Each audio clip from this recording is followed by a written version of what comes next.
Sunderland had a very torrid time of it last season. Paolo Di Canio was brought in, tasked with the job of keeping him up, and he's done that. And now I would imagine there isn't a football fan in England who isn't curious to see what's going to happen at the Stadium of Light next season. He's got rid of some ne'er-do-wells, others are on their way out, and he's brought in I think it's 9 different players so far, very few of whom people will have heard of or be familiar with. The main big name signing is Emanuele Giaccherini, the Italy and Juventus winger, who, I mean, that's just a sensational signing because A, he's a brilliant player, and Juventus players just don't generally go to Sunderland. But Di Canio's obviously used his clout and his influence to get this guy in.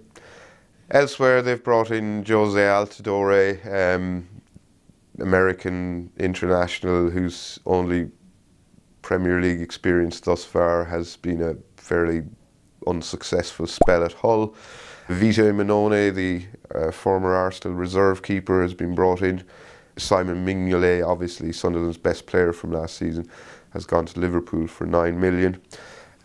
We have El Hadji Ba in from Le Havre, a central midfielder who sounds like a combination of 2 very average Premiership players already.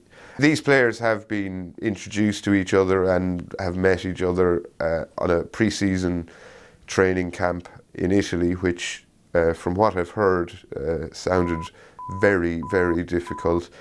I don't think there will be a fitter team than Sunderland in the Premier League next season. But how they'll get on remains to be seen. Di Canio is obviously a very good coach, but he has man management issues. I've heard from a very reliable source that he's not an easy man to work with, and I think the potential for touchline meltdowns or dressing room mutiny is quite high. But if nothing else, it'll be very interesting to see what happens at Sunderland next season.